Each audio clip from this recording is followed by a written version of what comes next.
Break Fix Podcast is all about capturing the living history of people from all over the autosphere, from wrench turners and racers to artists, authors, designers, and everything in between. Our goal is to inspire a new generation of petrol heads that wonder, how did they get that job or become that person? The road to success is paved by all of us because everyone has a story.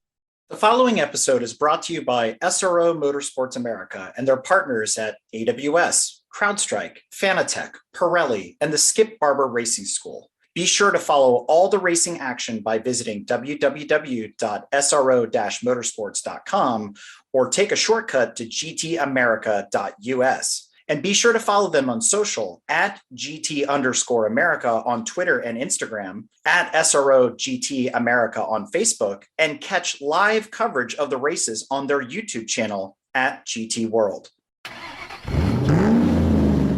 After graduating Cal Poly San Luis Obispo with a mechanical engineering degree, our guest joined Mazda Research and Development in Irvine, California. And while at Mazda, he worked on the original Miata, second generation MX-6, first gen MPV, and the third gen RX-7. While he loved the people and the work at Mazda, he wanted to try something new, working at a larger car company. That opportunity came in 1993 when he joined Ford as a layout engineer in the electric vehicle department. And in 1997, he was able to transfer to the Ford Motorsport effort in the SCCA TransAm Championship. While the Ford experience was professionally rewarding, he wished to return home to Southern California. A little later, acting as the EV Q&A technical expert on a Nissan media event in 2000, a life-changing event that would lead him from engineering to communications. He became the Nissan product PR manager from 2001 through 2006, where he worked on every Nissan brand product launch, including the return of the Z, the launch of Nismo, and the first Nissan 360 global event. Fast forwarding to today, our Break Fix guest is one of those legendary behind-the-scenes people in motorsports, Mr. Dean Case, Public Relations Manager for SRO Motorsports America, where he works to promote the premier GT and touring car series in the United States. And he's here to share some of his most fascinating paddock stories with us. As if this intro wasn't enough, right? So please join us in welcoming Dean Case to Break Fix. Thank you. Thank you. Glad to be here. So Dean, let's jump into it. That intro, it stands alone. Let's talk about Mazda. You know, we joke all the time, the answer is always Miata, but let's talk about your work on the Miata team. Well, actually, it was pretty funny because it was the only automotive offer I had when I graduated. And actually, it was months later. I didn't get the offer right when I graduated from school. And I had one non-automotive offer and I was about to take it. My dad said, "Why would you do that? You worked all this time to get into automotive. You know, we can put you up for a while till you find something." And then I got the opportunity to interview with Mazda, October of '86. I just graduated, I guess it was August. I didn't finish up in June like I was supposed to. I had one more quarter to finish at Cal Poly. I was a little bit behind. It was a layout engineer. I didn't even really know what a studio engineer did. They offered me the job and I took it. And so I show up the first day, and once you sign all the paperwork, then I go back, they take me back into the studio. There was a full-size clay model of a two-seat roadster that was still about 2.5 years away from launch. That was the Miata. You know, I wasn't there really at the birth. I was there during the development of it. It was still an incredible opportunity to be right place, right time. You're talking the late 80s at this point. You said the debut of the Miata was a couple years later. That came to our shores in 1990. What were they having you do on the Miata at that point? Mazda R&D in Irvine is a relatively small group. There was a manager, a senior engineer, and myself, just three of us in the engineering group. And then we had the design studio, and then there was various testing functions. So what would happen, an early layout, you know, a concept that came out of the California studio would be sent to the mothership in Japan for development. It would come back to us in various times. So we would be involved in some of the early drives. So I got to go on some of the early drives with the Miata. You know, so it was kind of the tail end of it, but I was there for the launch when we were at Chicago Auto Show in February of '89 there. Is it really true that the Miata was modeled after the Lotus Elan? Is that where it's got its inspiration from? Some of it, not entirely. I mean, they had a Triumph Spitfire and they had other British cars and even a couple, I think we had an Alfa at one time.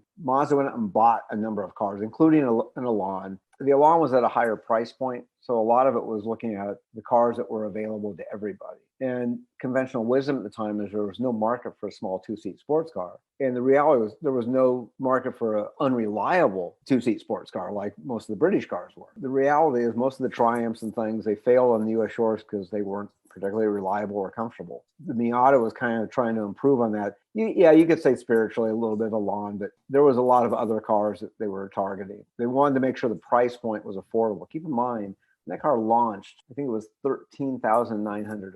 That was a screaming deal for what it was. There's some names that surround the Miata, folks like Jeffrey Barnes and Bob Hall. Did you get to work with them as well on that project? Did that come later at Mazda? Well, actually, Jeremy, I think at that time worked for Toyota. He came in later. Jeremy joined, I'm not sure what year he joined Mazda, but Bob Hall was there. I mean, the original nucleus of the Miata, a lot of people claim to be the father of the Miata. I would say Bob Hall is the father of the Miata. There was a lot of other people involved, Mark Jordan, Wu Hong Chin, Mr. Hayashi, but ultimately it was an American concept. The original three people who really led the pitch to Japan was Bob Hall, Mark Jordan, and Norman Garrett. Norman Garrett, who was the engineer who hired me, a lot of other people were actively involved. Amazing talent in that studio. Wu Hong Chin, who really led the design of the final generation RX-7, was one of the most amazingly talented people I've ever had the privilege to work with. During this whole time, working on the MX-6, working on the minivan, and then the RX-7, an iconic vehicle, we still talk about the third gen RX-7 today as a timeless design by Mazda. You look at it and you go, what year is that car? I don't know. Yeah. What were the different pieces? What were you working on? Or were you already in your head kind of thinking about the marketing side, or were you still just bogged down in the mechanics of a lot the of what we did was we joked that a studio engineer was more like the physics police. The designers would come up with this incredible shape that's like, we'd really like to have someone who's over 5'5" be able to fit in the car. And so a lot of it was making sure that we could fit a 95th percentile American male into it, 5th percentile Asian female, and making sure that things like headlights are in legal positions. A lot of what we did was, on our standpoint, was to support the creative efforts of the studio. Interesting. We had to make sure that when we sent the proposal to Japan, they didn't laugh at it and say, yeah, we can't build that. And we're going to talk about more about your history as we go along, but there's a big gap, and then there's a return to Mazda way later in your career. So let's kind of jump forward and then jump back a little bit, staying in the topic of Mazda in general. And so when you came back to Mazda on the second go round, now you're in a position of communications. You're in the media department, public relations, et cetera. So I got to ask you, it's a pretty loaded question. Zoom. Was that your doing? Is that you, Dean? No, that was a previous agency owner, I think, did that. I think that was who came up with that. It was a great slogan. And I mean, there's a lot of Mazda fans out there who still embrace that over some of the more current ones. But anytime you change agencies, they have to burn everything. Ultimately, the fact I was able to go back was don't burn bridges, leave on good terms anywhere you go. And I have to thank Michael Jordan from Automobile Magazine. He's the one that connected me with Jeremy Barnes in the end of 2005, because I was working at Nissan at the time, and Nissan was relocating from Los Angeles to Nashville, Tennessee. And that didn't work for me from a family standpoint. I wasn't bashful. I told everyone I knew I'm looking to find something else to stay in California. And Michael used to bust Jeremy's chops about, you're doing all this racing, but you have no PR support. And Jeremy's response to him was, well, I'm never going to get headcount approval. It's going to have to be contract. The only motorsports PR people I've met I don't like. And Michael said, I know the exact guy you need to hire. He knows your products because he used to engineer them. He knows the media because he's been doing PR for Nissan. And best for you, he's about to be unemployed. So when Nissan leaves. So I sat down with Jeremy at the 2006 LA Auto Show over coffee and got to know each other. And he says, what's your time frame? I go, well, I'm working on this Formula SAE project right now. So I'm not even available until June. He goes, perfect, because it'll take me at least that long to find budget. And he ended up calling me in August and said, I've got budget. And I think I did the first 3 races on a handshake agreement because I trusted Jeremy. And then it ended up 11 one-year contracts. So you mentioned to me behind the scenes that you worked on the Mazda Road to Indy project. So do you want to talk about that a little bit and what that was all about? Mazda, at that time, they were getting into more and more series. They had the MX-5 Cup. Such a strange time on both sports cars and open wheel, because when Mazda started out, when I joined them in 2006, we still had Champ Car and IRL. What happened was there was already the Star Mazda Championship with the rotary powered cars. The origin you can trace back to the original Russell Mazda car in 1984. Gary Rodriguez was running that series very successfully. And Mazda signed on with Skip Barber. Also, Mazda had the engine for the Atlantic Championship, the beautiful brand new Swift car, which could have been a Ford, it could have been a Mazda, ended up being a Mazda. So now all of a sudden there was 3 open wheel series. So you had Skip Barber, which would feed into Star Mazda, which would feed into Atlantics, which would feed into Champ Car. Then 2008, Champ Car imploded, got sucked into IRL. We lost the Atlantic Championship, which was a shame because the Atlantic cars were just incredible on multiple levels. And current cars were great, and the history of Atlantics was great, but that disappeared. And then all of a sudden, it became Skip Barber to F2000 to Star Mazda to Indy Lights. And the Lights was never a Mazda engine, but just kind of worked out to where it kind of morphed into this thing we had with Champ Car to the Mazda Road to Indy, in conjunction with Cooper Tires was a key player in that as well. There was so much going on, and lucky that it survived through the recession, that time period. So we'll talk more about your transition from engineer to PR as we go along in the conversation. But one thing I want to ask while we're still talking about Mazda, how did you find yourself when you came back in 2006? Did you find yourself still kind of wanting to be in the shop, looking at the designs, working on the cars? Or at this point, because you had changed careers, you came at it with a whole different set of eyes? And I bring it up because a lot of people go through these metamorphoses in their life where they do career changes and things like that. But in your case, you were still in the automotive world and you went from one end to the other. So I just wanted to expand upon that experience for you as you walk back through the gates of Mazda with a different role. Well, I still knew some of the R&D folks. Some of those were still there. Actually, one of my best friends from Mazda R&D just retired a few weeks ago, Kelvin Hiraishi. He was the director of R&D. And he and I had worked together in the late 80s. You have to be honest with yourself about what you're good at and what your strengths are. And I used to get this really strange compliment early in my career. My writing was excellent, pause, for an engineer. It's kind of like being told you're the healthiest person in the intensive care ward. You're not really sure if it's a compliment.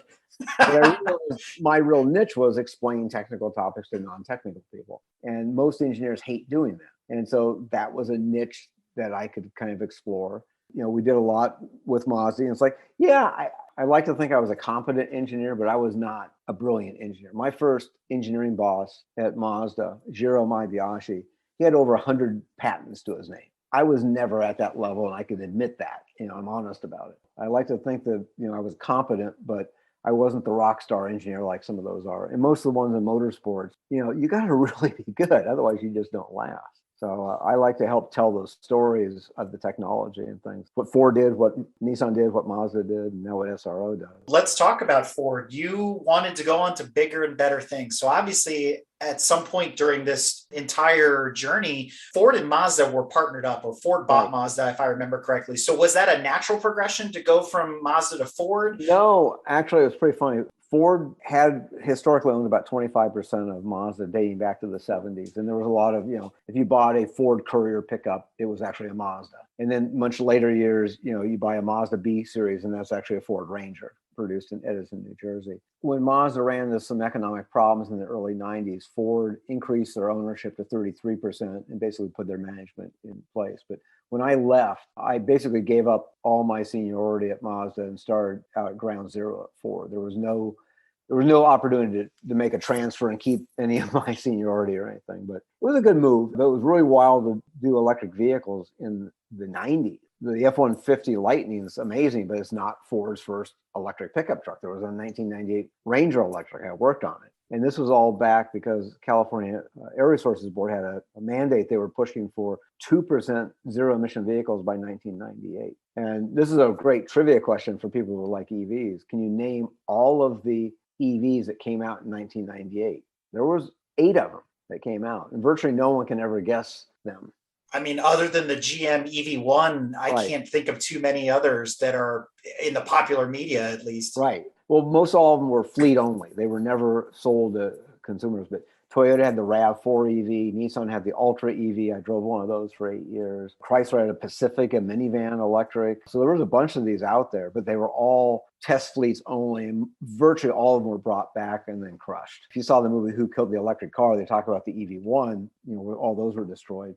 but it basically happened with most all the other ones. And it was all beta software. The technology just wasn't there. One of the really great things I loved about Ford was they had a lot of career development process. I encourage students to consider employment at a Ford, at GM, or something right out of school, because there's just so much training opportunity and mentorship available. Ford, you get your annual performance review, but you'd also get your semi-annual, I guess it was, a little bit of a review. It was more of a coaching session. The joke is what they want you to say is, well, I'd like to be a design release engineer, get my MBA and move into product planning. And they got a path for that. It's easy. But if you say, I want to be transferred to Ford Australia or transferred to Ford Motorsports, they look at you like, those are not normal goals. And I finally got a boss who said, let me ask. And he called up the head of Ford Racing and asked, how does someone move into your department? He says, well, all of our junior program managers are on loan for other departments. So if you're willing to continue paying a salary out of your budget, we'd be happy to have him for a year. So when I worked on Trans Am, I was being paid by the electric vehicle group. What was that transition like? You go from EVs to race cars. What did they have you working on at Ford Motorsport? A lot of it was making sure that we didn't have bad things happening to us BOP wise. Good old balance of power. Balance of performance, yeah, or blaming other people. But it was 25 years ago, just a few weeks back, St. Petersburg, Florida, the season opener for the Trans Am series. It was kind of funny, the strangest job title. I was the Trans Am program manager at Ford Motor Company. People say, wait, I thought Trans Am was a Pontiac. Yes, it is. General Motors licensed the name from the SCCA. So I had that strange job title there, but a lot of it was just making sure that our teams had what they needed, helped facilitate some of the pre-race testing. We tested at Dearborn Proving Grounds. That was a special one because we got to test with Newman Haas, and Paul Newman was there at the same test. So some good things there. But a lot of it was just making sure that we were staying equal and trying to support a couple of the privateer Mustang teams, Mike Lewis and Autocon. And we had the deck stacked that year. We had Tommy Kendall and Danny Binks prepared Roush Mustangs. And that was the magic year where Tommy won 11 straight races. It's kind of funny because that period in Trans Am, IMSA, ALMS, let's call it what it is. It was a weird, turbulent time. I call it the dark ages of touring car and GT racing, because there were so many programs, so many series going on at the same time. And then eventually they would, let's use a racing term, homologate and get together, right? And it became IMSA and then SRO now today as a separate for GT3 and GT4. There's a lot of names that were still lurking around, folks that like, Willie T. Ribbs and Lynn St. James, and you mentioned Tommy Kendall and Paul Newman, and, Tom Cruise ran with Paul Newman and things like that. And so there's a lot of celebrity during that time that you came across. And what was that like? A few times I met Paul Newman during the 97 season. The one thing I had been warned ahead of time with Paul, you can talk to him about racing. If you ask anything about entertainment, he will just walk away from you and never speak to you. Don't ask for an autograph, but if you want to ask him about how the team's going, a race, fine. He'll talk to you like anybody. He was legendary for when he clubbed race, he would drink beer with the course workers on Sunday after the races. I mean, really genuinely nice guy, very serious about racing. But when he was there at the racetrack, that's all he wanted. Do not talk to me about movies. Do not talk to me about TV. So that was pretty cool. Lynn St. James got to know a little bit while I was at Ford. We formed a club, Ford Motorsports Enthusiasts. It was kind of funny because we were frustrated as Ford employees. We weren't really getting Ford news of race results. And so we actually ended up getting in trouble by posting race results that we were told we weren't authorized to post on the electronic bulletin board. So we formed a club so we could have an electronic bulletin board legit. We ended up inviting a number of people to speak, Lynn St. James being one of them. We made her an honorary Ford Motorsport enthusiast member, and we had the legendary John Fitch as a speaker and some other folks like that. Never met Willie T during that time. He had really finished his Trans Am era by that time. I mean, Tommy's only real challengers that year were Dorsey Schrader, Brian Simo, Paul Gentilozzi, Greg Pickett, that generation. So we're name dropping all over the place, but you have some other famous friends that you've influenced and partnered with. I'll drop a couple names here looking at your bio. Sylvia Wilkinson, got Jay Leno, Garth Stein, Tim Considine, Tim Considine. Garth Stein's a good Mazda story. John Doonan, who was the director of Mazda Motorsports at the time, back in 2008, he was flying to Le Mans, so he picked up Starbucks at that time. You could actually buy books at Starbucks. Remember that?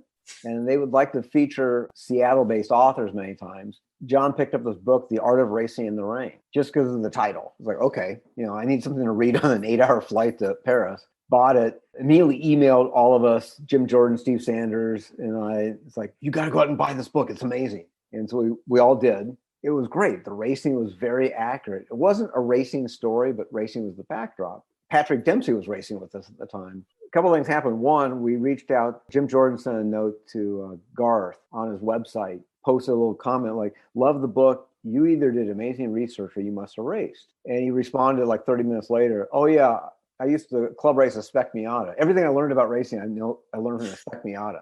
And it just so happened we were going to be racing at Portland 6 weeks later with MX5 Cup. We had a guest car at the time, so we called him up and said, would you like to race a pro race with us? And then we added Sam Moses, who wrote Fast Guys, Rich Guys, and Idiots back in, I'm not sure, the 90s when he wrote that book. So we had fact versus fiction, and we had the motorsports journalist against the fiction writer. And they both thought they were going to come in and do great. And they had, I think, a pretty spirited battle for 21st in a 24-car field. Depth of talent in MX5 Cup is astounding. But we got the book to Patrick Dempsey. Dempsey bought the movie rights, and it took Patrick then 10 years to get the movie produced. We're pretty proud of the fact that we helped make that happen. But it was a collective effort, John Doonan, Jim Jordan, myself, and others. So that was pretty cool. Sylvia Wilkinson is just one of my favorite authors. I mean, when I grew up reading car books, as a kid, and you start with the little ones, the juvenile books when you're 10 or 12 years old. And the first serious one I read was The Stainless Steel Carrot by Sylvia Wilkinson. And Sylvia,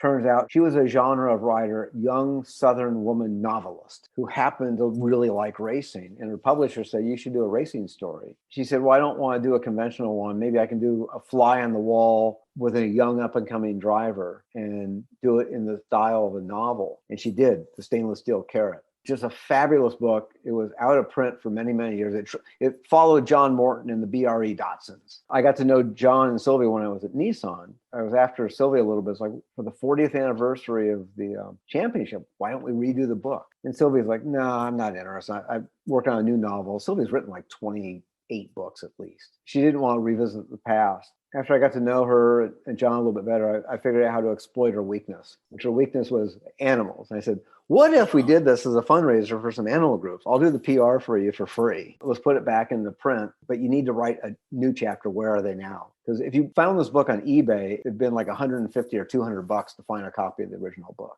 And so we put it back in print at $46, which was John's car number. And we ended up raising a lot of money for animals. But Sylvia's a brilliant, brilliant writer. She's just re-releasing one of her other books. I think it'll come out next month or sometime in the summer, Dirt Tracks to Glory. So if you like stock car racing, she wrote a really fabulous book on that, the early days of stock car racing. And she added some new stuff on this reissue as well. Tim Considine, he just sadly, and that one came to mind because Tim passed away this past week. Tim was a child actor. He played on My Three Sons and then was very interested in sports cars and became one of the foremost historians on sports car racing. He did a book on all the Americans who raced in Grand Prix racing. That book's long since out of print and very expensive. 2 or 3 years ago, he finished a multi-volume set on every American who ever raced at Le Mans. It's a really, substantial work. It was one of those that he didn't do it to make money. Books like that are a niche, but it was just his passion project. And what about good old Jay Leno? Society of Automotive Historians used to have an annual literature fair. In the pre-eBay days, this was a big deal. If you liked car books and magazines and models and other stuff, Pasadena City College would host this swap meet once a year. And it was so big, dealers would drive cross-country to sell books there. And Jay would show up and just a regular customer and buy books. And I'd sometimes clear out my some of the things out of my collection. Got to know Jay that way.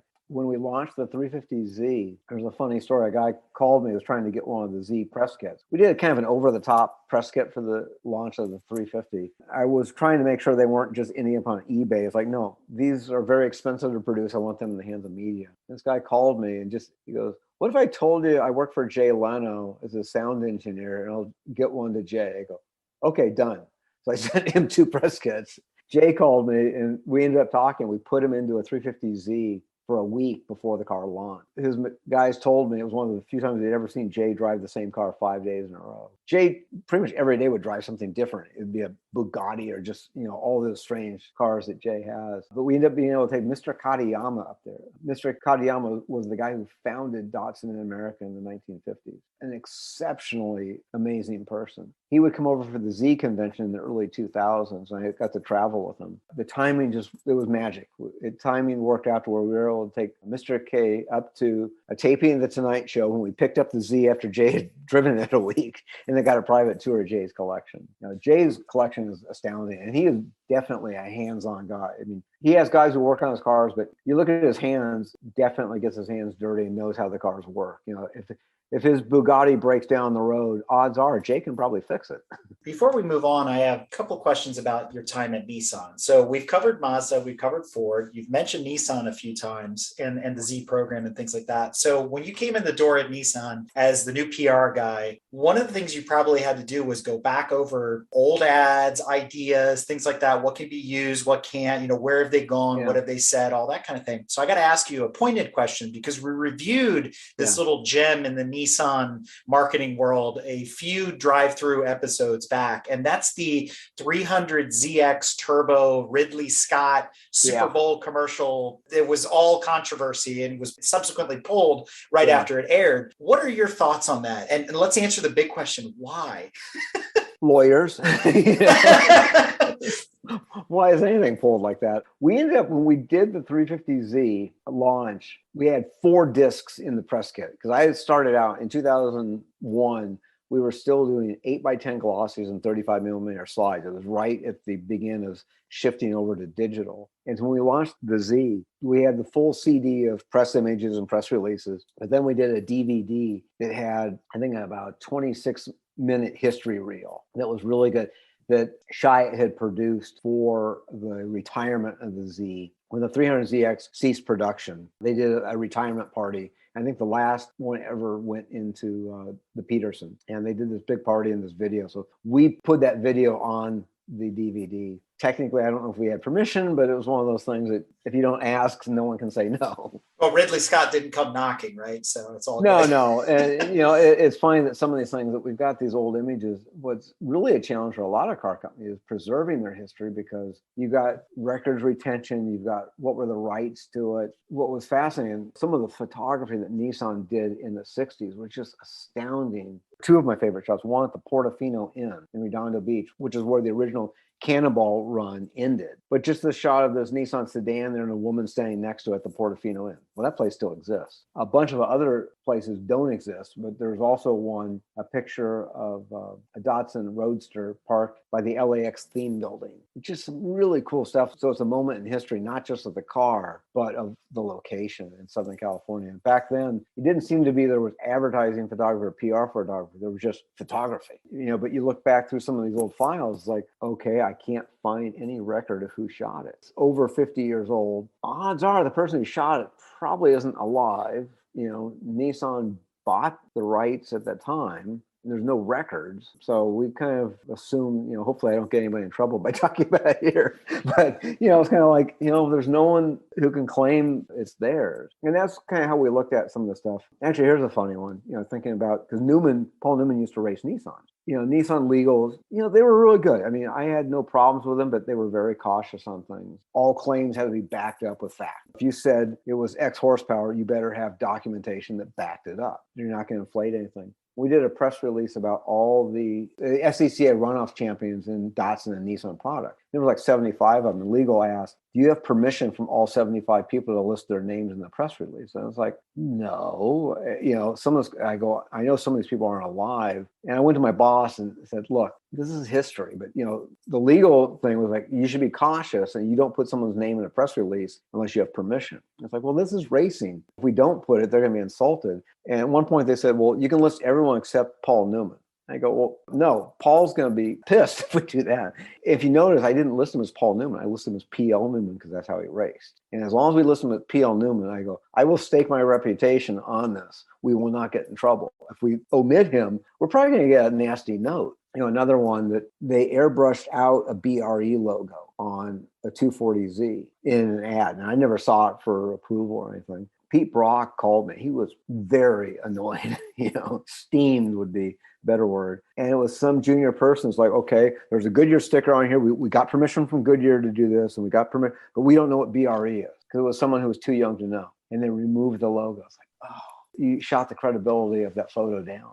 Everybody who knows what they're looking at knows it's missing. So exactly. For the folks that are maybe young enough to not remember when the 350Z launched, it's been 18 years since that car hit our shores, right? 2003, when 350Z came out. Obviously, it was out a little bit earlier overseas, things like that. But this was also the time when Renault had ushered itself onto the scene at Nissan. A lot of people don't realize that Renault is behind the scenes at Nissan, and they share a lot of their technology. And then the folks that do know say the VQ engine, which is a Renault V6, saved the Z, right? Even though it hadn't even launched yet. It's like it was the crown jewel of that car. And it's kind of funny when we look back over 20 years of evolution from the 370 and now the 400. And we're going to talk about that in a second too. I'll have to double check. I will correct it. I don't think the engine in the 350 had anything to do with Renault. I think that was a pure Nissan engine. Renault obviously stepped in and brought a lot of cost containment, and they did a lot of things to help steer the ship in the right direction in the late 90s, early 2000s over in Japan. But I'm pretty certain that is a pure Nissan engine. But what I wanted to highlight was something interesting that I remember about that time period at Nissan, which was when they had announced they wanted to do the heritage cars, where you could send an old 240 or 260 back to Nissan for a fee and get it completely factory rebuilt. Now we look at companies like Singer that are doing that to 911s and other companies, and I'm like, how were you involved in that? And correct my history if I'm wrong, but was that a flop or was that a success for Nissan? I think from a publicity standpoint, a success. Financially, a flop. That was right before I joined. So what happened when they ended the 300ZX, they still wanted to keep some Z alive. So they came up with this idea of you could buy a brand new factory rebuilt 240Z. Nissan was going out and buying up old 240s, trying to just find ones that were all straight, no rust, and they would rebuild them. I think there was a little bit of a flaw. The joke on this was, they asked someone, would you pay $30,000 for a perfectly restored 240Z? Is that a good price? Oh yeah. With a warranty, 1-year warranty, that's great. But they didn't buy it because the joke was most of the guys who were restoring Zs, let's be honest, it's usually guys. Their wife doesn't know how much money they're dumping into the car. And so he goes, I can spread this restoration over 5 years. My wife doesn't know how much is in it. If I spend $30,000 for an old Z, she's going to divorce me. There just wasn't the take rate. It did a lot to show Nissan's commitment to heritage. The director of Nissan PR these days is a good friend, Dan Pass, who he and I have zigzagged. He was at Campbell and Company managing motorsports for Ford when I was at Ford. And then he was at Nissan and he's back at Nissan. And so there's guys like Dan and a lot of others who really care about the heritage. So the nice thing is, I think Nissan does a lot to preserve it. That one just didn't turn out to be economically viable because the parts didn't exist. So they had to go back and recreate tooling for things like weather stripping. And, there's a lot of the boring parts that you still need to do if you're going to make it really proper. Renault was good for Nissan. Nissan's good for Renault. There's been a lot of change, a lot of progress, and a lot of awesome things, even in the racing programs and whatnot. I mean, we've seen oddball things like the front wheel drive LMP car at Le Mans, a few years back, all sorts of craziness. But that's the part about racing that we love is those ridiculous, 6-wheeled Formula cars and chaparrals and all these kinds of things, right? Here we are 20 some years later, the resurgence of the Z and all that. And the 370 was a great evolution. But I want to get your take. Let's call it the 400Z, right? The new one that's about to come out. Although it feels like it keeps getting delayed a little bit. And I'm really excited to go drive one, but I want to get your thoughts on it. Well, I've seen it. I was able to go visit one when a friend of mine, Mike Ditz, was doing some photography. So I got permission from the Nissan folks to go take a look at it. And it looks great. So I haven't driven it. I think from an aesthetic standpoint, they did a great job. So it really looks good. It looks good in pictures. Some cars photograph really well, don't look right in picture and vice versa. So how does it look in person? Is it as good as we think it is? Yeah, I think so. I think it's a very good looking car. I would consider buying one. So I'm right there with you on that. Yeah. And I think that, the Z has such an awesome owner base, loyalty. I mean, having gone to some of the Z conventions, I think it'll do quite well. I think there's people who realize you don't need 800 horsepower to have a good time in a car. It's more fun to drive a slow car fast than a fast car slow. It's more than adequately powered, I believe, as all of them have been, the 350 and the 370. I also heard there was a bit of tug of war politically introducing the new 400 with a manual transmission. It's one of the few cars being released in the 2022-23 sales year with a 6-speed manual. Well, I don't have any firsthand knowledge of how Nissan came to that decision, but I believe that, here again, they want it to be viewed as a real sports car. And, we joke that one of the best ways to weed out the non-enthusiasts is make them drive manual transmission. If you get, more power to them for making sure that, the take rate on manual transmission keeps getting lower and lower. And depending on where you live, Los Angeles traffic, if you're stuck using it as a commuter car on the 405, a manual transmission is no fun there. If you can get out up to Santa Barbara County or, drive up to Ojai or something, yeah, it's spectacular. But I understand why the take rate keeps getting lower and lower. It's sad but true, but, more power to Nissan for keeping the manual transmission in the new Z. All right, so let's transition a little bit. One of the other things that people don't know about Dean, or maybe they do if they know you outside of the motorsports and automotive PR world, is that you're big into Formula SAE. I know you go around talking to different universities and schools and things like that. And so I want to give you an opportunity to explain to our listeners what Formula SAE is all about, why it's so important, and so on. SAE has really been pivotal to my career. When I went to Cal Poly San Luis Obispo, the first I showed up, and here again, I never even visited the campus before showing up there for freshman year. And there was no online research to do. All I knew that SAE was SAE is the letters on the top of the oil can, SAE 20W50, or you buy SAE grade 8 bolts. So I kind of knew that they were something, but I didn't really know what it was until I got to school and discovered SAE is Society of Automotive Engineers. It's the professional association that automotive engineers belong to. A lawyer belongs to the Bar Association, a doctor, the American Medical Association, automotive engineers, if they're good, belong to SAE. They do a lot of things. A lot of it is standards developed on the oil can. You don't have to worry if the mobile 10W50 is the same as the Texaco or the Arco or whatever. The viscosity is measured to the same standard. So SAE kind of works out the kinks on things that are neutral. Like now with electric vehicles, the charging structure. You don't have to worry whether you can plug your volt into the same place as a Fiat 500e. It's a standard charging plug. Except if you own a Tesla, but that's yeah, fine. I know. I don't want to talk about Tesla. But yeah, they don't play nice with others. With Formula SAE and SAE Baja, SAE developed these student design competitions, and really they're to showcase talented students in front of people can hire them. And they started out in the 70s. The first one was actually SAE Baja, and Briggs & Stratton would donating 8 horsepower lawnmower range. Students were making basically dune buggies out of it. And then some students in Texas in the late 70s said, well, we'd rather race on pavement. And that's how Formula SAE started. Competition grew. When I was a student, we did Baja because we couldn't get the critical mass to do a Formula car. And there was only, I think, 15 schools in the country building cars at that time. Now there's at least 250 in the US and another 300 or 400 internationally. And these competitions have gone global. If you don't have Formula SAE or Baja SAE on your resume, you almost cannot get an interview with a race team. You look at Honda Performance Development for the career thing, for an entry-level engineer, they expect to see Formula SAE or SAE Baja on your resume. If not, you're 4 years behind. And so it's amazing what this has done to showcase talent in front of people can hire them. So if you have any listeners who have anyone in the K through 12 world at home, if you want to have an amazing career in automotive, please consider picking a college that has a Formula SAE or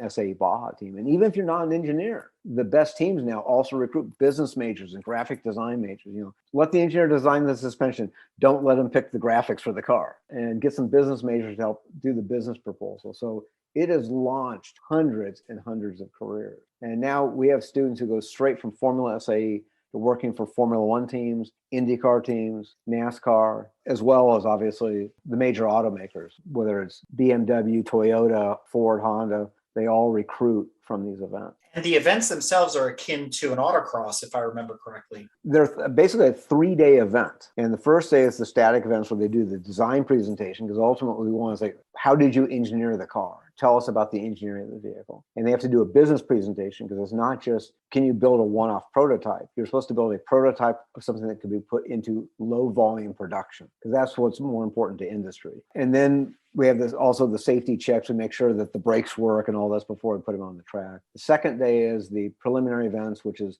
an autocross, acceleration run, skid pad. And then the third day is the endurance event. And the endurance event for Formula is run like a solo event.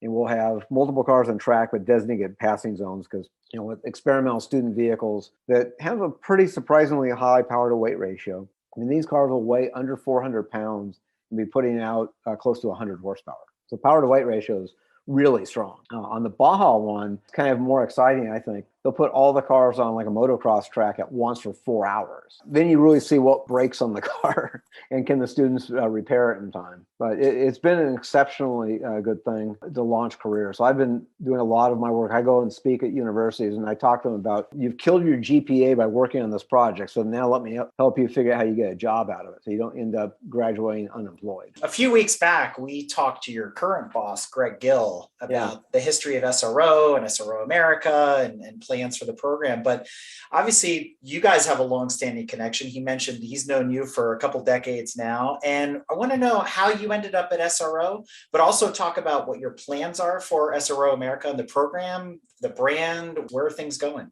Well, Greg and I first met when he was a magazine publisher, and we were launching Nismo, I believe. And I met Greg because he had a magazine called Tuner Performance Reports. They were a very serious magazine that they didn't just say these chrome bits will make your car look good. It's like, no, we put it on the dyno and decide whether it actually increased the power or put it on a skid pad and see if it improved the handling of the car. So I got to know Greg as a publisher. And here again, if you get into the world of motorsports or automotive, you find that you see a lot of the same people. And so I would reconnect with Greg every couple of years. He was the publisher of Racer for a short while, which was just literally down the street from Mazda R&D. And so when we were having our media events at Mazda Motorsports, we'd have Greg down there. So he and I have run into each other many, many times over the years. Jim Jordan was my compadre at Mazda. He's working on the touring car side of SRO. And so a lot of it was just they wanted a little bit of help and asked if I was available. And part of it was just I'd been out of motorsports for a couple of years, but it's like I like Greg, I like Jim, I like some of the people in the paddock, but I actually now have a new learning curve myself,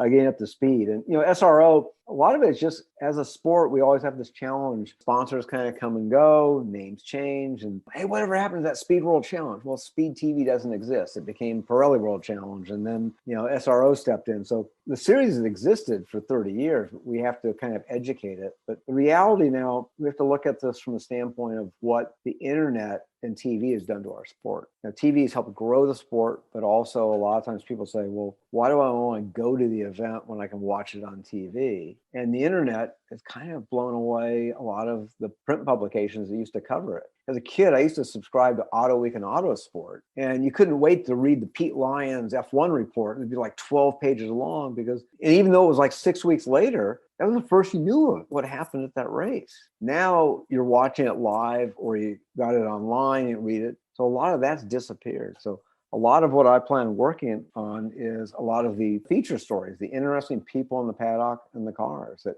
I don't expect a journalist to come out to an SRO weekend and write a race report. These were the 4 races I saw on this day and here's who won. No, that's just not going to happen. Everyone wanted to know that, watched it on the YouTube stream, but they might want to know, wow, that's a really interesting car. I want to know more about that. What I'm going to focus on is trying to go after a lot of target audiences, including SAE groups. I mean, I want to try to work with some of the SAE student groups. Come out to the racetrack, bring your Formula car, help promote some ticket sales for us.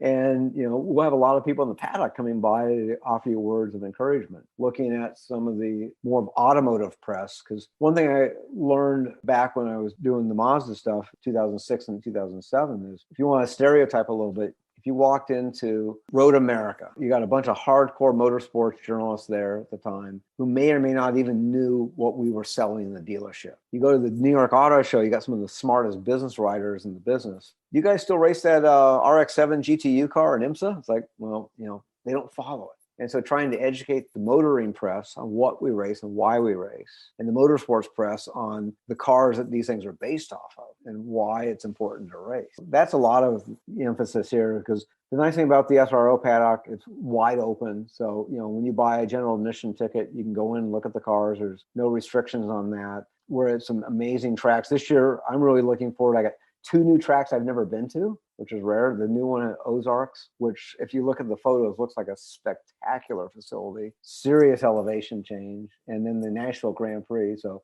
I'll get to reconnect with my old Nissan buddies when I'm in Nashville. One of the things that we didn't ask Greg about on the episode we did with him, and because I saved it for this particular episode, because it's more your area of expertise, which is what's the vibe like at an SRO event? Some of us are used to going to NASCAR events or IndyCar or Formula One or even, IMSA events. What's it like when you go to an SRO event? What's the expectation as a spectator? You're not going to be locked into a grandstand like most NASCAR. It's a different animal. I don't want to diss NASCAR, IndyCar, or anybody else. We're our own product. But the nice thing is, I think the key word is accessibility. You're at a natural terrain racetrack. I mean, Road America is just a beautiful racetrack to see anything run. Anybody who lives within 4 hours of Road America should add that onto their bucket list to go if they haven't been. VIR is a gorgeous track. Watkins Glen. It's one of those things when you say, since it won't be 100,000 people there, you can drive around a little bit, walk around, watch from a couple of different turns. You can enjoy different aspects of spectating. And the nice thing is if you go in the paddock area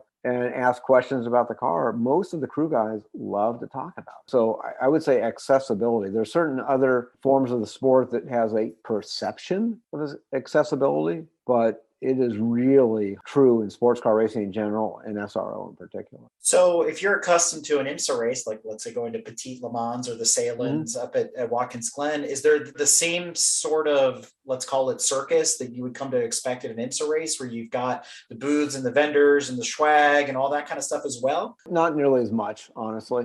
It's a different business model. We hope to grow the spectators, but we are looking at how do we get some targeted people in there. A lot of it is getting more car corrals. Get a Ferrari car corral. We got Ferraris racing. Get a Lamborghini car corral, because a lot of that we can do at a much more affordable rate for folks than like an IMSA race. At Petit Le Mans is a fabulous event, and it is crowded, and so it draws that. We have a different product. Predominantly sprint races, except for the Indy where we get the Intercontinental GT and they're coming over. But I would just tell people, look at the calendar, look at the map, and come and experience it. I think you'll have a really great time. And also with the touring cars, there's that aspect of it. The SRO TC America, powered by Skip Barber Racing School, there's no less expensive way to get into professional racing. And if you were to go take a Skip Barber class, no racing is cheap. There's going to be expenses, and key is you don't ever scrimp on your safety equipment. I think Bell used to have that slogan decades ago: if you have a $10 head, buy a $10 helmet. Stay in a cheap motel, but buy the best safety equipment you can. But if you could do something like with Skip Barber, you could run some of their school races and then graduate, and you could run a full-blown TC America weekend on a pro weekend, which is pretty cool. So that's something also that is unique to SRO. And that's something else that people may not realize. It lays out similarly to other multi-class racing programs. It's a full day schedule. There's racing going on all day. So even though it's sprint racing, it's different classes, and the track is busy all day long. So there's something for everybody to watch. Yeah. Most of our race weekends, we will have 4 different classes, 3 different GT races, and a touring car race, and each one's a double header. So there's going to be 4 races on Saturday, 4 races on Sunday on a typical weekend. So let me ask you this other question, which we talked about with Greg, and that was in the guise of balance of power and this and that, but you, with your background in EVs, I want to get your take on the evolution and how SRO America is going to maybe in the future adopt EVs into the GT racing series. What do you think about that? I honestly don't. I think they are looking very seriously at it. I'm so new to the organization, I don't know. What SRO brings to the table is looking at this not just from a U.S. perspective, but a global perspective. And one of the things is nice is if you buy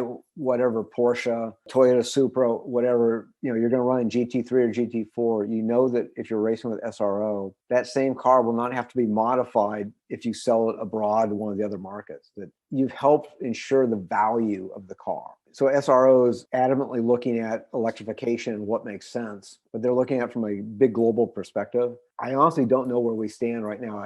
My first race weekend was at St. Pete. And we only had the GT America class. So I'm getting ready for Sonoma, and I'll know a lot more if I come back at a future visit. But I know that SRO is looking at it. Everyone's looking at electrification, and it does lend itself quite well to sprint races. The reality is you still can't put as much energy density into a battery as you can a gallon of gasoline. Going back to the 90s, my Ford experience, we had a Ranger that had a 50-mile range, and the battery weighed almost 2,000 pounds because battery technology back then was really, really bad.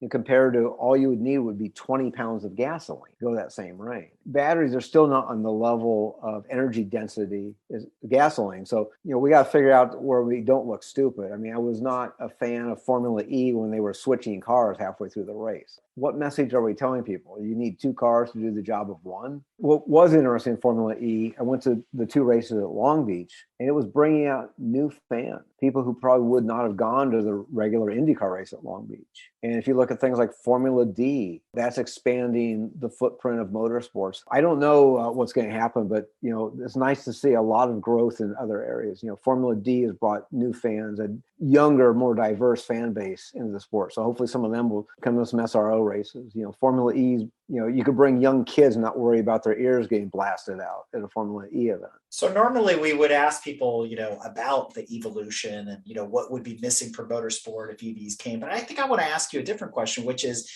with your background in EVs, if you could pick one EV today to run against, the classics, the Ferraris, the Corvettes, and the Porsches, let's say all things being equal, balance of power is all taken care of. What brand would you like to see come to the checkered flag as an EV? Right now, you have to look at Porsche. I live right by the Porsche Experience Center here in LA, and it's interesting how many of the classes they're teaching in the electrics there. So, I mean, they're really putting an emphasis on the performance of Porsche electric vehicles. So that's pretty impressive. So I could easily see that. That's a good choice. That's a solid choice. I mean, and Porsche has a long pedigree in racing, so it only makes sense that they continue to carry that torch, right? As we kind of wrap up here, Dean, I want to ask you, what other super cool things, maybe in the automotive sphere, do we not know about Dean Case? My obsession with weird car songs. Is that what you're getting at there? I am. So let's go. I used to make these mixtapes for my friends at Mazda back in the 80s. And the first year is like, okay, you put all the obvious ones, Little Deuce Coupe, Shut Down, 409, all that.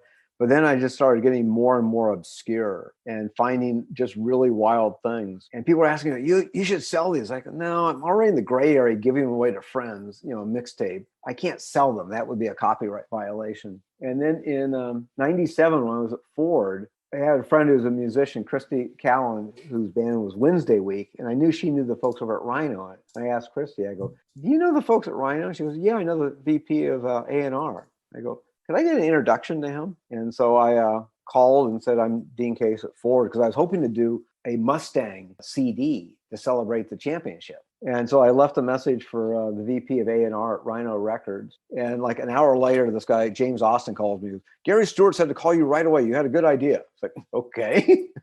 And told him what I was thinking. And I sent him some of these tapes I had made before. He goes, these are great. We should do this. Turned out Ford, we didn't have the budget to do that for the championship celebration. But it launched, if you bought this was a 99 Mustang, it was right after I left. There was a 35th anniversary 3 CD box set that came with the car. But it was the epitome of don't let music be done by committee. They took out all the car songs and just made it like a 60s, 70s, 80s greatest hits package. But James said, you're going to hate what Ford did, but we're going to do this as a Rhino thing. So they went ahead and produced a 4 CD box set I was the associate producer on, called Hot Rod Hits and Cruisin' Classics. It came out in 99. We got nominated for a Grammy for Best Box Set. So awesome. 87 car songs. So I like to find the really obscure ones. Like, did you know there was a car song about gremlins in my Gremlin? No, I didn't. My Bloody Yugo. That's got to be a good one. Yeah, I'd kill for a green Miata by the Gutter Sluts. That's awesome. So I got a whole bunch of these. I remember at the DC Auto Show years ago when Scion, the division of Toyota that they were rebranding for the young kids, was coming on the scene. They used to do this thing called the Scion Mix, and they were giving out CDs at all the auto shows like Baltimore and DC and things like that. And so I'm wondering if, again, by proxy, Dean, you have influenced the automotive world yet again to create these mixtapes. I've got a bunch of those. I do too. I have a small collection of them as well. Yeah, well, actually, I think I did have an influence. A friend of mine at General Motors asked me to make a mixtape because he wanted to show GM management about car songs.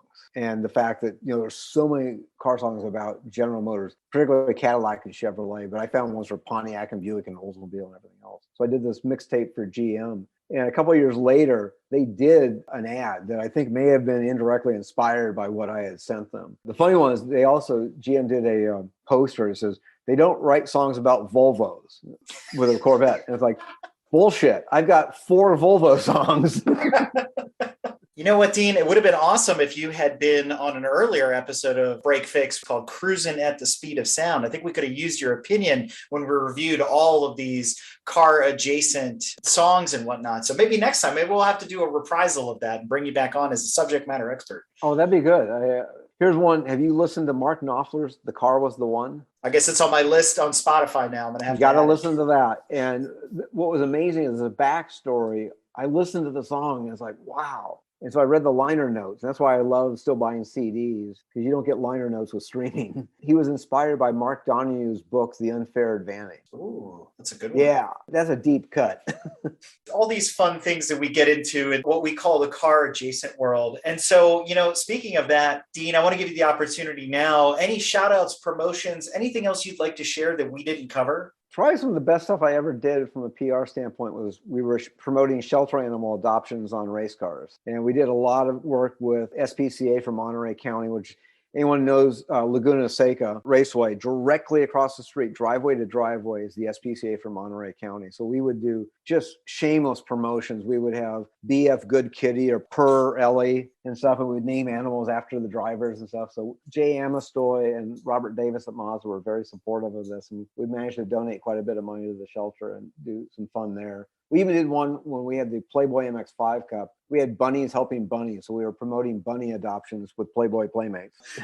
That was fun. And then another one I would give a shout out to, another project we did was Distracted Driver Awareness, Project Yellow. If you got anybody in your audience who's in high school or college and have any graphic arts thing, projectyellowlight.org. I'll send you the links on this. They could win a scholarship if they could produce a 25-second video or radio PSA on distracted driver awareness. So we were working with some of our young drivers to get them to promote. The teenager doesn't want to hear me, now I'm 59, I guess now, telling them to put the phone down, but they'll listen to someone who's an aspiring race driver. And it also gives the race driver an opportunity to do some good in the community. If you're racing in Formula 2000 or something, you call up the local TV station in wherever, Albuquerque or El Paso or wherever you might be from, and say I'm in the next Joseph Newgarden. Sadly, they're going to probably say, who? And then say, why do I care? But if you say, I'm a teenage race driver and I'm saving lives on the highway, really? How are you doing that? So it gives a launch point to talk about what they're doing. They have the credentials to talk about that safety. So that's just something that has been kind of a passion project. And we're working on that with Julie Garner from Project Yellow Light. We're hoping to reactivate that with SRO this year. So, folks, Dean has remarked that the only topics he's somewhat qualified to talk about are cars, motorsports, animal welfare, and his strange obsession with music related to cars. So if you're into that, you can follow him on social at... You can find me on Facebook or LinkedIn. And be sure to check out all the changes coming to our favorite touring car series, SRO America, sponsored by AWS and CrowdStrike, coming very, very soon. And thanks in part to Dean's hard work now that he's on board at SRO. So congrats on the new gig and best of luck in this 22 and 23 season. And we look forward to some more epic stories. Thank you. Cool. I think that's it then. Okay, thank you. The following episode is brought to you by SRO Motorsports America and their partners at AWS, CrowdStrike, Fanatec, Pirelli, and the Skip Barber Racing School. Be sure to follow all the racing action by visiting www.sro-motorsports.com or take a shortcut to gtamerica.us. And be sure to follow them on social at GT_America on Twitter and Instagram, at SRO GT America on Facebook, and catch live coverage of the races on their YouTube channel at GT World. If you like what you've heard and want to learn more about GTM, be sure to check us out on www.gtmotorsports.org. You can also find us on Instagram at Grand Touring Motorsports. Also, if you want to get involved or have suggestions for future shows, you can call or text us at 202-630-1770 or send us an email at crewchief@gtmotorsports.org. We'd love to hear from you. Hey everybody, Crew Chief Eric here. We really hope you enjoyed this episode of Break Fix, and we wanted to remind you that GTM remains a no annual fees organization, and our goal is to continue to bring you quality episodes like this one at no charge. As a loyal listener, please consider subscribing to our Patreon for bonus and behind-the-scenes content, extra goodies, and GTM swag. For as little as $2.50 a month, you can keep our developers, writers, editors, casters, and other volunteers fed on their strict diet of Fig Newtons, gummy bears, and Monster. Consider signing up for Patreon today at www.patreon.com/GT Motorsports. And remember, without fans, supporters, and members like you, none of this would be possible.